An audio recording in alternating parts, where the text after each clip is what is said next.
Je pense qu'on va pouvoir débuter. Donc, merci à tous ceux qui se sont connectés. Merci de participer à ce webinaire.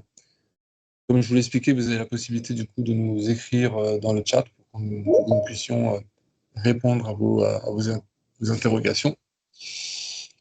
Voilà. Et ce que je vous propose, c'est qu'on puisse commencer à se présenter, puisque je suis avec Laura qui est à côté de moi. Donc Laura, éventuellement, je te laisse déjà te présenter. Donc, bonjour à tous, Laura Chitan. Donc, comme vous avez vu sur la publication, j'ai été project leader de la révision de l'ISO 2012 au niveau du Working Group international à partir de 2024 jusqu'à la fin de sa révision et sa publication. Merci. Voilà. Et pour ma part, moi, je suis donc Grégory Charpentier, dirigeant de Calia et expert dans la révision de l'ISO 2012 au niveau international.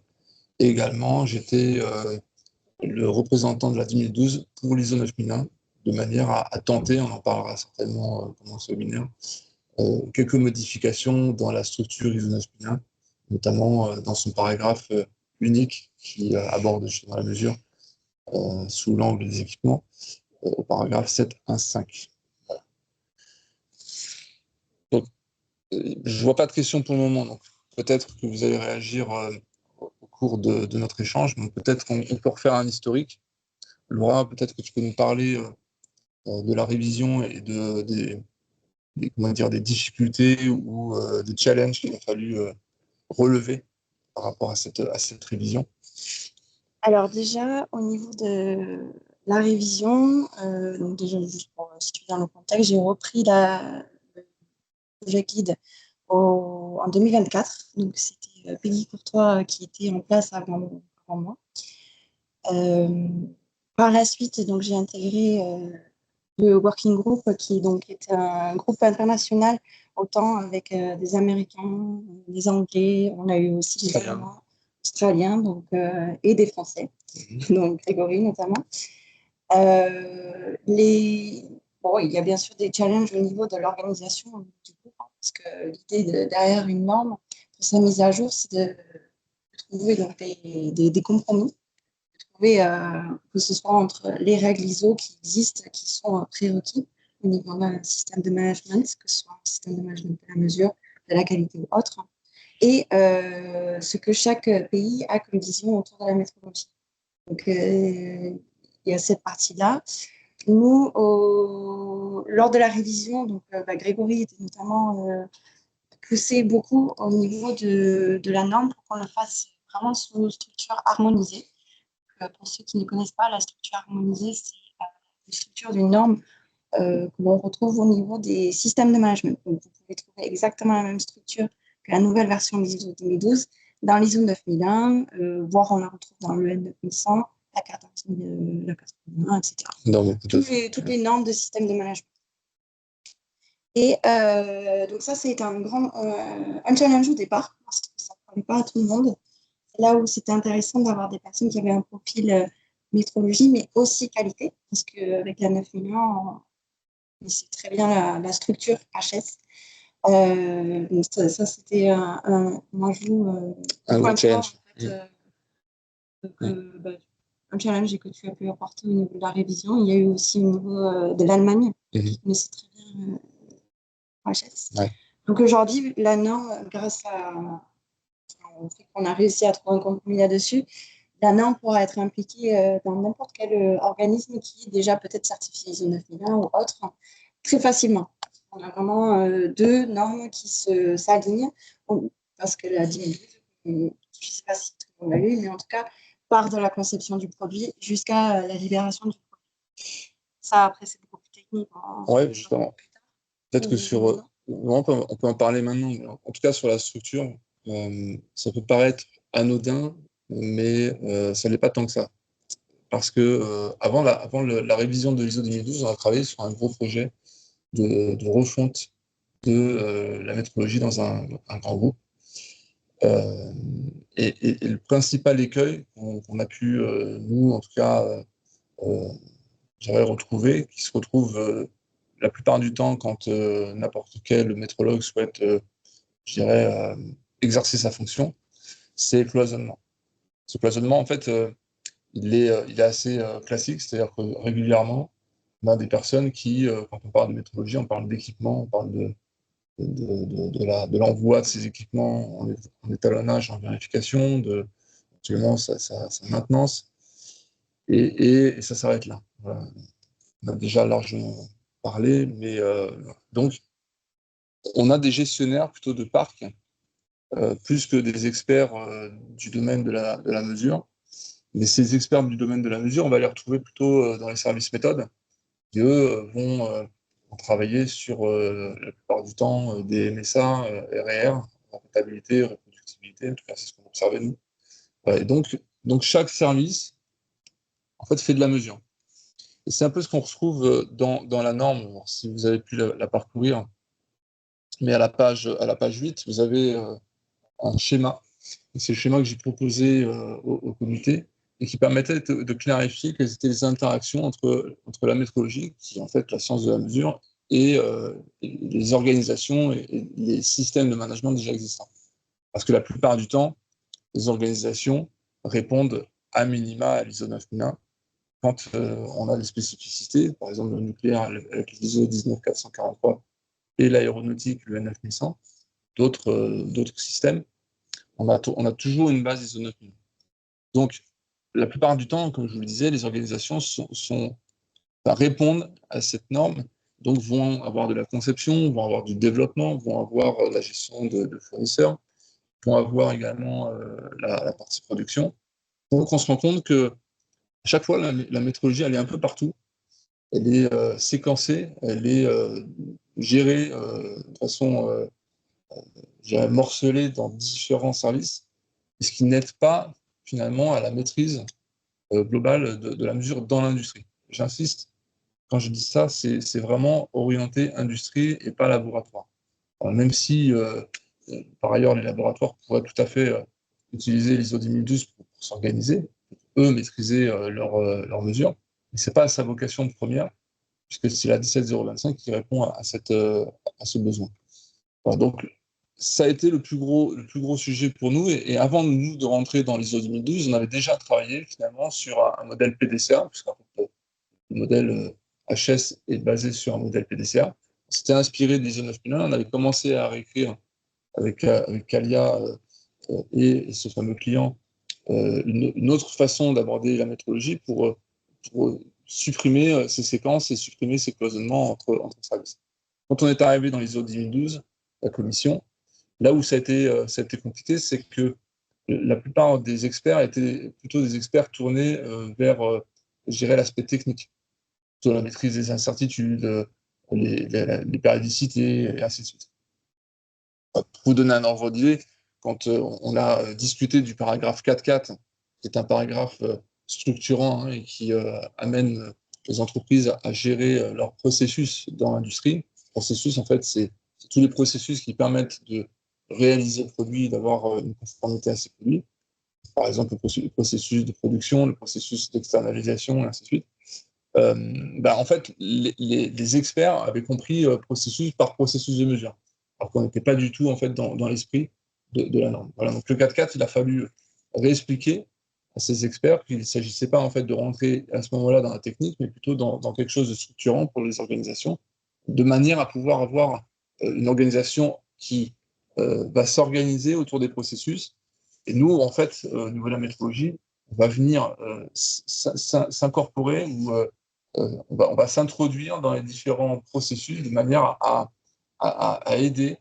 Par exemple, si on est sur un processus de design et développement, donc là, on peut aller directement au chapitre 8.3, puisqu'on est dans la conception à ce moment-là. Et au niveau du design et développement des produits, on a très clairement notifié dans la norme qu'il était impératif que dans la phase de conception des produits, la mesure soit intégrée. Et en fait, c'est ce qu'on a mis au deuxième paragraphe du chapitre 8.3.1. Je peux vous lire, la responsabilité de la conception et du développement d'un processus de mesure doit être intégrée dans le processus de conception et des développements des produits et services de l'organisme. En fait, clairement, là, en fait, on est en train de changer un petit peu les règles du jeu, de manière à changer la façon dont les organisations vont gérer la mesure. On vient, dès la phase de conception, interroger la mesurabilité des caractéristiques critiques qui sortent des plans. Parce qu'on sait que c'est un écueil, que la plupart du temps, quand on fait du design, j'en parle un peu avec une certaine, je dirais, expérience, puisque j'ai fait partie moi, d'un bureau d'études. On ne se préoccupait jamais de la mesurabilité des caractéristiques qu'on pouvait définir. D'une part, de la mesurabilité, mais également de la manière dont on allait mesurer ces caractéristiques. Caractéristiques qu'on peut retrouver sous forme de cotes, de paramètres influents comme des températures ou des pressions. Donc, on vient changer ce qui me semble pour moi un point fondamental, quelque chose de très différenciant avec tout ce qu'on a pu faire jusqu'alors, enfin, même l'ancienne version de la 2012 de 2003, qui en fait, même si elle en parlait, c'était pas très explicite. L'idée était vraiment d'aider les organismes et surtout les concepteurs à de suite se poser cette question de la mesurabilité. Alors, vous allez me dire, mais si on suit la PQP, normalement, on devrait avoir cette interrogation sur la mesure. Oui et non. C'est-à-dire que on ne va pas forcément challenger la caractéristique critique si on a une problématique de mesurabilité. D'autant qu'un des points fondamentaux qui change, c'est la recherche de l'incertitude. Puisque quand on fait une RR, on va définir, ou en tout cas capturer les paramètres de l'incertitude, et finalement, ça va se contraindre uniquement à la répétabilité et reproductibilité. Ce qui concerne la justesse, on ne se pose pas la question, quand on fait une erreur, de la justesse de la mesure. Donc, par rapport au GUM, quand on parle de mesure, une mesure ne va jamais sans une incertitude associée. Une question aussi également qu'on a pu voir poser lors des derniers webinaires, c'est, je crois qu'on a mal répondu d'ailleurs, et ce serait bien de le rectifier, c'est est-ce qu'on a besoin de calculer des incertitudes pour tous les processus. À partir du moment où il s'agit d'une quai caractéristique, donc en fait une quai caractéristique, ça ne se définit pas n'importe comment, c'est-à-dire qu'on a une forme d'analyse de risque, une hiérarchisation des risques. Donc forcément, si on définit une quai caractéristique, c'est que cette quai caractéristique, elle est importante pour le produit. Donc elle comporte forcément un risque, qui est coté de 1 à 4. Donc la question de l'incertitude, elle va de soi, c'est-à-dire qu'on doit avoir un calcul d'incertitude lorsqu'on est face à une caractéristique critique à mesurer. Ensuite, ce qui va piloter notre approche, c'est l'approche des risques. Et là, on s'est largement inspiré de l'EN 9100 avec le paragraphe 8.1.1 dans l'EN 9100 qui est la norme pour l'aéronautique. Je crois qu'il y a eu un petit décalage, on n'a pas réussi à être exactement sur les mêmes paragraphes pour faciliter la lecture dans la 2012, mais on est à peu de choses près puisqu'on arrive au 8.1.2, on saute un paragraphe, sur le management du risque opérationnel. Alors là encore, comme on a pu parfois l'entendre, on se dit ouais, c'est le risque qui nous permet de pouvoir évaluer l'exportation, si vous voulez, d'une mauvaise mesure. Alors, encore une fois, c'est une vision erronée du risque qu'on va pouvoir ici corriger. Le 8.1.2, au sens de la norme 2012, il est valable pour tout chapitre opérationnel 8. Ça veut dire que vous fassiez de la conception ou que vous fassiez de l'externalisation. Externalisation, on peut tout à fait imaginer l'externalisation, par exemple, des processus de mesure. On peut demander à un tiers de mesurer à notre place, par exemple. Et ben, les risques sont à gérer sur l'intégralité du chapitre 8. C'est-à-dire que le 8.1.2, management du risque opérationnel, il porte bien son nom, il a vocation à être couvert sur l'ensemble du chapitre 8. Donc, conception de développement, chapitre 8.4 avec la partie plutôt externalisée, donc sous-traitance, le 8.5 pour la partie opérationnelle, donc la partie mise en œuvre du processus de mesure, jusqu'au 8.7. Ça, c'est quelque chose qu'il faut impérativement clarifier et qui est lié peut-être à une mauvaise interprétation de la norme, qui, encore une fois, est interprétable. Voilà ce qu'on peut dire déjà sur tout ça. Donc, 2 points importants, c'est l'approche processus qui permet de pouvoir s'intégrer dans des systèmes existants, un peu comme un système intégré, voilà, quand on a plusieurs exigences à traiter dans une organisation. On peut très bien à la fois répondre à de l'exigence aéronautique et à la fois, dans un même temps, répondre à une exigence nucléaire. Donc, on va faire un système intégré. Et donc, du coup, l'approche processus est essentielle, et c'est vraiment le point nodal de cette révision. Il est essentiel pour s'intégrer convenablement dans une organisation et faire enfin de la métrologie l'affaire de tous, en décloisonnant et en reliant, si vous voulez, l'ensemble des acteurs. Il n'est pas question de faire un processus dédié à ça. Hein. Il faut simplement utiliser ce qui est existant dans les organisations et venir faire un lien entre chaque service pour mieux en fait, que ces services discutent et interagissent entre eux de manière à mieux gérer la mesure telle que la 2012 en fait, nous propose. Donc ça, c'est le premier point. Et puis, second point, on va pas attendre que les plans soient sortis du bureau d'études pour se poser la question de comment est-ce qu'on va mesurer, avec quel équipement, dans quel environnement ensuite. En fait, c'est dès la phase de conception, voire même avant, lorsque le client exprime ses besoins. D'ailleurs, ça, c'était plutôt bien écrit, je trouve, dans la FDX 07012 de mémoire, sur donc, le guide de l'ancienne version de la 2012, où on donnait des exemples sur, par exemple, un client qui s'exprimait, c'était sur le bruit d'un moteur. Est-ce que ce bruit voilà, est quantifiable? Oui, parce qu'on va le traduire par des décibels. Et donc, on va pouvoir se mettre d'accord avec notre client sur la valeur tolérée.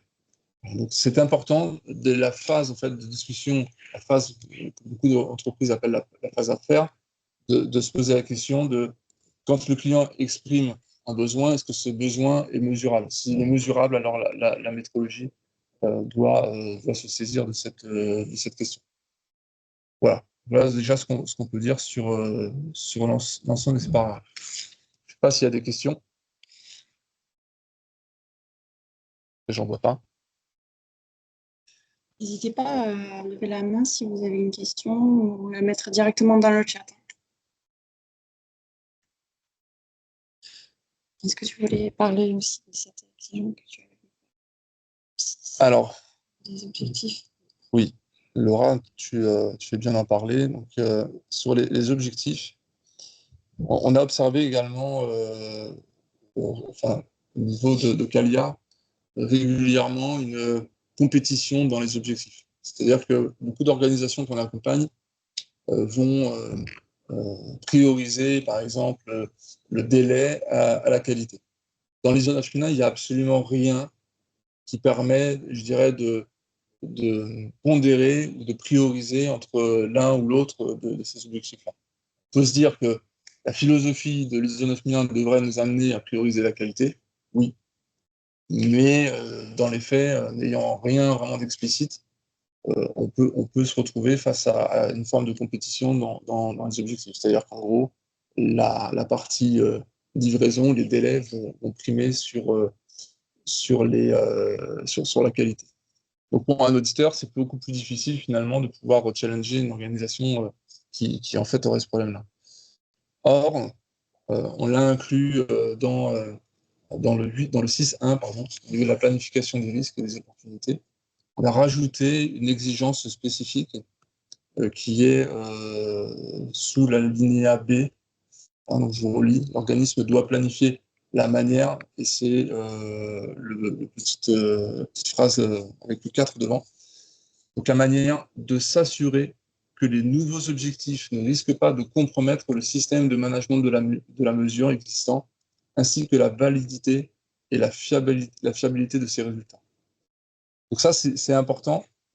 Ce que ça veut dire, c'est que tout simplement, si un auditeur demain vous audite sur l'ISO de 2012, il pourra challenger l'organisation et vous-même, en tant que spécialiste de la mesure, vous pourriez challenger déjà l'organisation, pas la peine d'attendre un auditeur pour ça, en disant, voilà, est-ce que l'objectif de délai de livraison, il risque pas de compromettre un petit peu quand même la fiabilité de la mesure. Si on mesure plus vite, ou alors si on oublie ou on squeeze des étapes des mesures, ben, ça pourrait avoir un impact significatif sur la validité des résultats. Donc, on doit se poser cette question, finalement, de la hiérarchisation des objectifs et de l'impact que ça pourrait avoir sur la mesure. Ça, c'est quelque chose de nouveau qui n'existe pas d'ailleurs dans aucune autre norme. Ce serait peut-être pas mal que ça soit d'ailleurs pris en compte. Un autre point peut-être? Est-ce que vous avez des questions? Ou est-ce qu'on continue? Je sais que ce n'est pas forcément le modèle choisi par beaucoup de nos confrères, mais nous, on est plutôt pour l'échange. Donc, vous sentez-vous libre. Hein, si vous avez besoin de clarifier des choses, on peut tout à fait répondre à vos questions.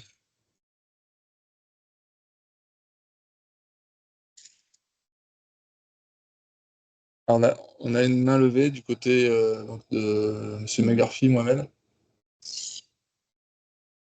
Peut-être qu'on peut lui donner la parole. Hein. Bonjour. Moi, je voulais savoir si demain je souhaite mettre en place l'ISO 10012, comment je fais? Par quoi je commence? Et qu'est-ce qui me permet de savoir qu'à la fin, j'ai satisfait aux exigences complètes de l'ISO 2012? Merci pour cette question. Donc, comment je fais? Alors, je vais réexprimer ce que M. McGarvey a exprimé comme question. Donc, si je veux mettre en place l'ISO 2012, comment je fais et comment je m'assure finalement que je suis conforme? C'est bien ça, il me semble. Donc, déjà, la première chose, c'est de la lire. À partir du moment où vous la lisez, vous allez commencer à entrer dedans et à mieux la comprendre. Ensuite, ce qu'on va proposer prochainement, c'est des explications. C'est-à-dire qu'on va prendre chaque paragraphe de la norme et on va faire une petite explication, une petite publication qui permettra, par des exemples concrets, de vous expliquer comment on doit comprendre telle ou telle exigence. Là, par exemple, on en a un de prêt qu'on vous enverra sur le contexte de l'organisme. Par exemple, comment est-ce que pour la 2012, je dois comprendre cette exigence concernant le contexte de l'organisme et le fait de comprendre le besoin des attentes et attentes pardon, des parties intéressées. Donc, on va vous proposer ces supports-là. Ça ne répondra pas complètement à la question. Ce que vous pouvez faire aussi, c'est des formations. Voilà, il y a des formations qui sont proposées par différents organismes, dont notre. Donc, se former, lire. Éventuellement, nous, on est disposés à pouvoir répondre à vos interrogations. C'est-à-dire que si vous avez des questions, vous pouvez nous écrire. On fera un plaisir de vous répondre. Ensuite, je dirais que c'est le même processus que pour la mise en place d'un système, je dirais, traditionnel, si je puis dire. Finalement, vous pouvez, si vous vous sentez capable, une fois formé, vous lancer dans l'aventure pour mettre en place cette norme. Ou alors vous faire accompagner tout simplement par des experts et des gens qui connaissent et qui ont eu déjà à mettre en place cette norme dans les organisations. Voilà, c'est les différents choix qui s'offrent à vous. Et je dirais, ça répond dans un même temps à la deuxième question, c'est comment est-ce que je peux m'assurer finalement que je réponde à l'ensemble des exigences de la 2012. Vous pouvez faire un audit interne, vous pouvez vous faire auditer par un auditeur qui est compétent. Voilà, on est en train de définir justement tout ça, puisque comme vous le savez, nous sommes CALIA, organisme de certification pour la 2012. Donc, nos auditeurs sont compétents pour auditer votre système, donc un audit à blanc, comme on dit. Donc, n'hésitez pas à faire appel à nos auditeurs pour qu'ils puissent vous faire une évaluation ou un diagnostic et vous dire où est-ce que vous vous situez et qu'est-ce qu'il vous reste à faire pour pouvoir vous améliorer et soit vous faire certifier, prétendre à une certification, soit tout simplement être conforme à l'ISO 2012, puisqu'il n'y a pas d'exigence de certification dans ce domaine-là. En tout cas, pas pour le moment.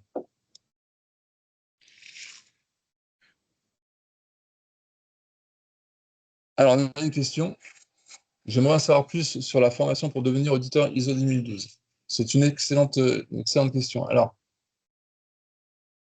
il n'existe pas aujourd'hui au niveau du COFRAC de règles ni de formation officielle. Parce que normalement, c'est le COFRAC en fait, qui gère ces choses-là. Donc, ça n'existe pas pour le moment. Et on est en train de le créer, nous, de notre côté, au niveau de Calia, de créer effectivement d'une part, une formation certifiante pour les auditeurs qui pourraient en fait finalement prétendre à auditer un système ISO 2012. Et ce qu'on peut déjà vous dire, c'est que la base minimum, le minimum requis, ce serait une formation IRCA, d'avoir un minima l'IRCA ou l'ICA pour être auditeur ISO 9000. Ça, ce serait le minimum requis. Un peu comme quand vous êtes auditeur 9100, vous avez à passer justement l'IRCA ou l'ICA et l'ICA. Et une fois que vous avez ça, vous pouvez faire la formation à ATT pour être auditeur de certification. Donc, pour être auditeur de certification, il faudra un minima avoir cette entrée, hein, l'ICA ou l'ICA. Et ensuite, Calia va pouvoir dispenser des formations certifiantes pour être auditeur ISO 2012. Voilà. Il n'y a pas de reconnaissance internationale pour le moment. Donc, on ne peut pas dire que, il faut être honnête, hein, que notre formation sera reconnue par les autorités comme le COFRAC ou comme, j'en sais rien, l'UBSI ou voilà. Ou l'UCAS, voilà. Ouais. Mais en tout cas, nous, on travaille dessus et une fois qu'on aura plusieurs dossiers, le COFRAC pourra se joindre à nous pour définir justement ces critères. Après, il y a le côté technique aussi, un regard critique sur la construction du processus de mesure. Voilà, donc effectivement, je pense qu'on va s'inspirer de ce qui se fait en 17025, parce qu'effectivement, dans le 17025, on va avoir deux auditeurs qui peuvent être le même auditeur s'il justifie de cette expérience-là, mais un auditeur de système plutôt, d'accréditation plus système. Donc on appelle ça un évaluateur système et un évaluateur technique. Moi, vous pouvez vérifier ça dans la littérature, ça se retrouve assez facilement sur Internet. Et donc, je pense qu'on s'inspirera de ces systèmes-là, c'est-à-dire qu'effectivement, il faudrait qu'il y ait au moins une compétence technique pour évaluer le niveau, par exemple, sur les calculs d'incertitude, une maîtrise du processus de mesure par l'organisme. Donc, il est fort probable qu'on ait ces deux profils à définir. Merci pour votre question, Monsieur Bonda. Alors, une autre question que je peux anticiper, c'est oui, alors attendez, je ne comprends pas, on a d'un côté la 17025, d'un côté la 10012, comment est-ce qu'on s'en sort de tout ça? Alors, on l'a clarifié également, ça vous le retrouvez dans les annexes, on a un schéma qui montre très clairement la façon dont interagissent ces deux normes, la 10012 et l'ISO 17025. Il faut être clair, on ne rentre absolument pas en compétition avec la 17025. Chaque exigence a son périmètre et a son but, son objectif. Donc, on a justement ce schéma qui a été mis dans la version de l'ISO 2012, dans l'annexe C3. Non, pardon, ça c'est la règle de décision. Alors, où est-ce que je retrouve? J'étais un peu trop loin.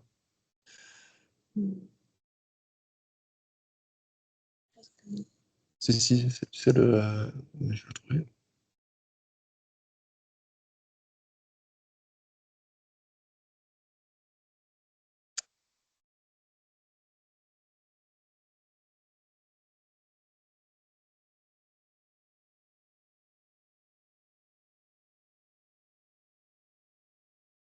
La différence entre la 17025 et la 10012, on va la retrouver surtout dans l'introduction maintenant.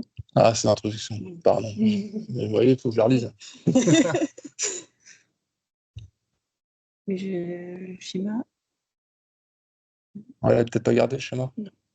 justement, il y a eu une longue discussion avec les représentants de l'ISO Ah, 17025 et l'ISO 10012, et donc des éléments pour qu'on puisse bien séparer la 10012 et la 17025.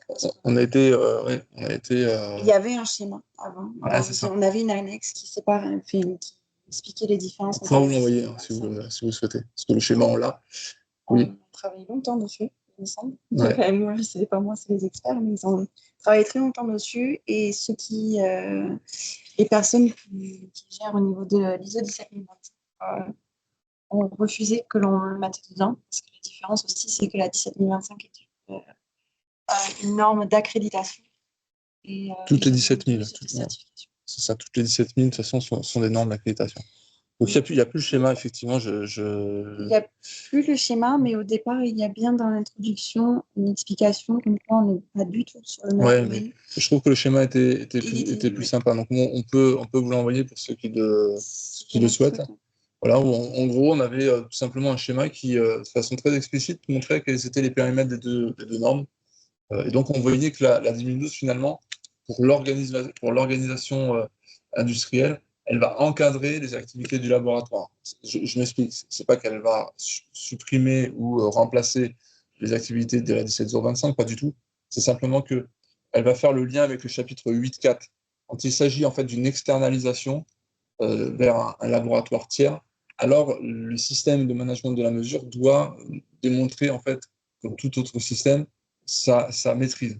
Et donc, on dit très clairement dans le chapitre 8.4 que la maîtrise, elle passe déjà par la 17025, mais ce n'est pas non plus un gage de maîtrise totale, on le sait par expérience. Il faut également que ces fournisseurs soient comment dire, maîtrisés, soient audités, soient surveillés de la même manière qu'un autre fournisseur.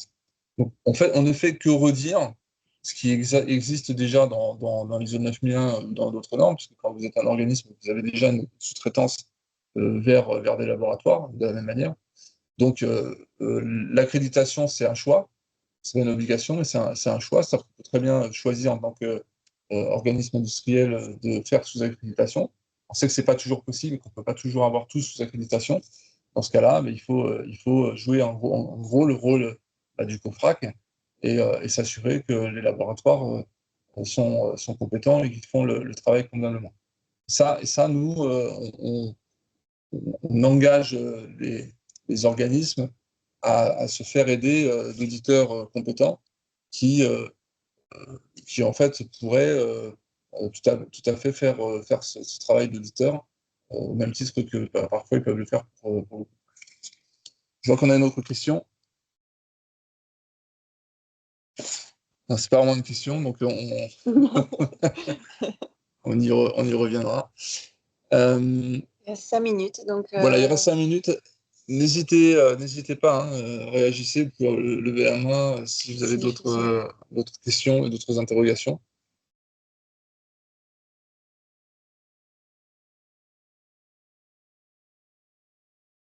Voilà, on a essayé de faire simple dans nos explications. Peut-être un dernier point qui semble essentiel, c'est la partie amélioration qu'on retrouve dans le disque. Voilà, le fait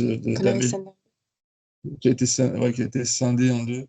On a d'une part l'amélioration du système de management de la mesure et également l'amélioration du processus de mesure. C'est deux choses qu'on a scindées parce que tout à fait améliorer l'un ou l'autre. Je dirais que si on améliore le système de management de la mesure, par définition, on améliore le processus de mesure. Voilà. C'est toujours la même chose. Hein. Quand on est avec plusieurs experts, il faut contenter tout le monde. C'est un compromis qui a été trouvé. Il faut faire un compromis. Je pense que ça aurait eu du sens de le faire sous un même titre, mais bon, voilà, il faut choisir ses combats. C'était pas un gros changement. Voilà, les spécialistes, les experts aiment bien séparer les choses. D'avoir un côté le système de management et d'un autre le processus de mesure. Bon, les deux s'entendent. Le système de management est fait de plusieurs processus de mesure. Oui, voilà. Mais voilà, ce qui est important, c'est de toujours, quand on a une problématique d'efficacité du processus de mesure, c'est important de revenir toujours au risque. Ça, on le dit souvent, même déjà dans les systèmes basiques comme l'ISO 9001, quand vous avez une non-conformité, vous devez remonter à ce qu'on appelle la DFMIA ou la PFMIA. Donc, c'est l'analyse de risque produit ou l'analyse de risque process. Voilà, il est important, quand vous avez une non-conformité, de refaire la boucle de manière à pouvoir travailler sur l'efficacité du système. Ça, c'est pareil, l'efficacité du système, on y revient beaucoup. Donc, l'efficacité des actions qu'on met en œuvre, l'efficacité dans la façon d'auditer le système, l'efficacité également dans la manière de gérer les risques. Voilà, cette efficacité, ce terme-là revient régulièrement et doit être évalué par l'organisme. Alors, on ne se contente pas juste de répondre à l'aspect technique. En gros, ce qui nous intéresse, c'est d'un point de vue systémique, comment est-ce que l'organisation peut nous assurer une maîtrise parfaite des résultats tout au long en fait, de la vie et de la production des produits.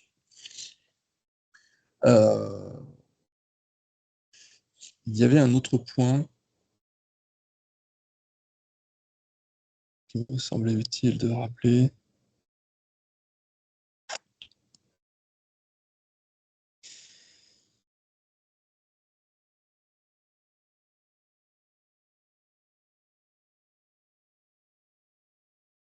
Oui, alors, sur la traçabilité, on mélange souvent le terme d'un point de vue système international, traçabilité au système international et traçabilité de l'équipement qui a permis de libérer le produit. Là, on est très clair sur cette notion-là. C'est une notion qui n'est pas toujours très évidente à capturer dans le système de management, mais là, on a clarifié cette chose-là. Ça me permet de rebondir sur éventuellement une intervention qu'on a pu faire avec l'ISO 9001. Mais en tout cas, la traçabilité, elle a deux, je dirais, deux fondements. Le premier, c'est la traçabilité de l'équipement au système international. Donc, effectivement, ça, c'est quelque chose qui perdure et qui n'est pas remis en question. Donc, il faut absolument se raccorder au système international, en tout cas à quelque chose qui fait foi et qui est reconnu pour l'équipement.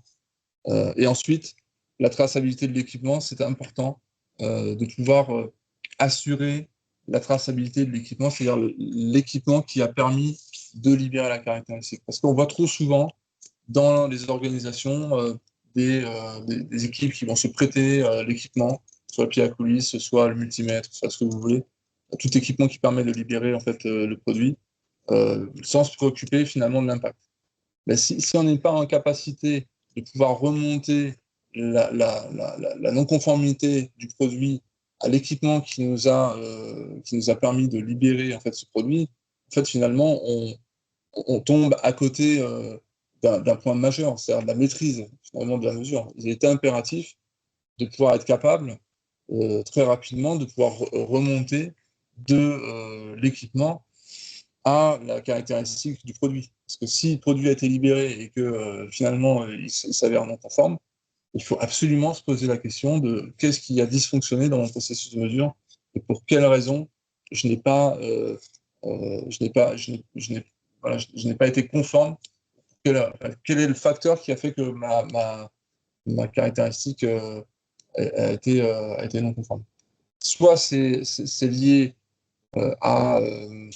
au standard, c'est-à-dire que la caractéristique elle-même en fait a un problème, soit c'est lié directement en fait à mon processus de mesure. Ça peut être que l'un ou que l'autre. Donc si mon processus de mesure a dysfonctionné, il faut absolument que je sois capable de savoir à quel moment, à quel endroit, avec quel équipement, en fait, ça s'est produit. Donc ça c'est essentiel.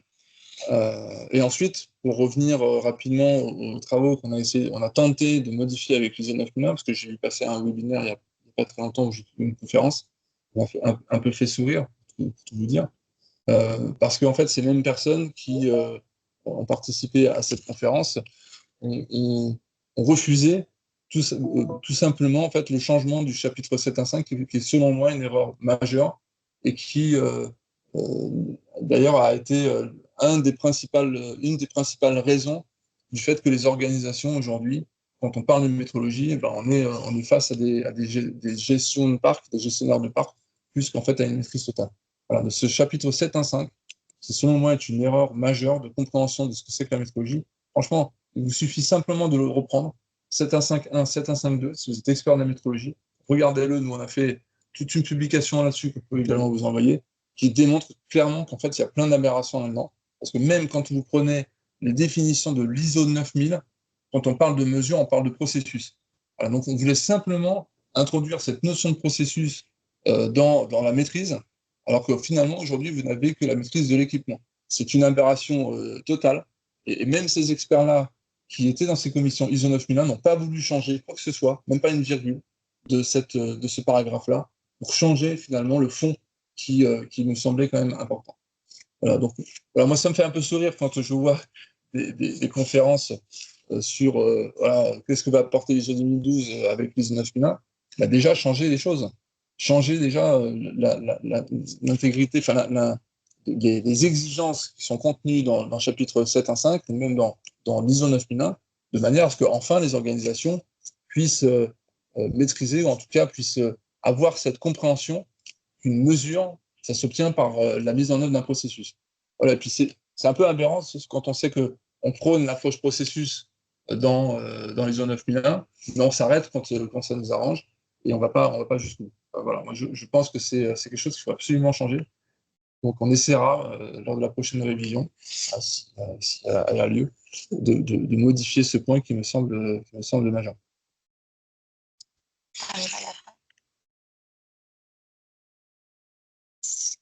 Si je ne pense pas qu'il y a d'autres questions. Il n'y a pas d'autres questions? Bon, écoutez, on a eu plaisir à échanger avec vous lors de ce webinaire. On espère avoir pu répondre à l'ensemble de vos interrogations. Si toutefois vous en avez, n'hésitez pas à nous écrire. Ce sera, comme je vous l'ai expliqué, un plaisir de vous répondre. Et puis, qu'est-ce que tu as ajouté, Laura? Je pense qu'on a fait le tour. Après, c'est dommage, il y a plus de questions. Mais peut-être une prochaine fois, n'hésitez pas à nous écrire via LinkedIn. Voilà. Pas de souci, ça arrive. Merci beaucoup et excellente journée. Ah, il y a une question?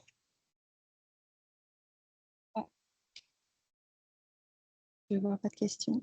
Ah, il y a une main levée, Pascal Martier. Ah, allez-y.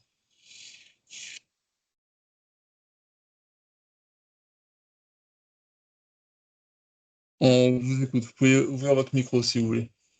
Entendez? Ah, Oui, peut-être. c'est bon, excusez-moi, j'avais un problème de micro. Non, c'est juste pour dire qu'on ne pose pas de questions. Je pense pour certains sont dans mon cas, c'est que l'onglet conversation me renvoie à une erreur. Nous ne parvenons pas à échanger, à charger vos messages. Essayez D'accord. d'actualiser. Ah. Voilà, c'est peut-être pour ça que vous n'avez pas reçu de message. C'est probable. Il y Alors, a du un coup, est-ce que vous problème avez une question? Alors, non, désolé, Non. mais non, c'était juste pour vous prévenir que je pense que c'est peut-être pour ça que vous n'avez pas eu beaucoup de messages. Voilà. Ça marche. Je Parfait. vous remercie. Merci pour votre Merci beaucoup. présentation en tout cas. Au revoir. Merci beaucoup.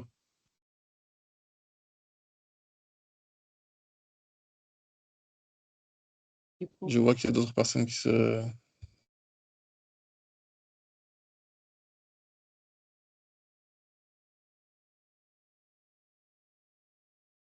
Bien, écoutez. Si pas d'autres... Alors, le lien vous sera envoyé parce qu'effectivement, ce webinaire a été enregistré. Donc, vous aurez tout à fait la possibilité de pouvoir le consulter ultérieurement. Voilà, on vous enverra tout ça. Merci à vous tous pour votre participation et à très bientôt pour un prochain webinaire, peut-être. Au revoir. Au revoir.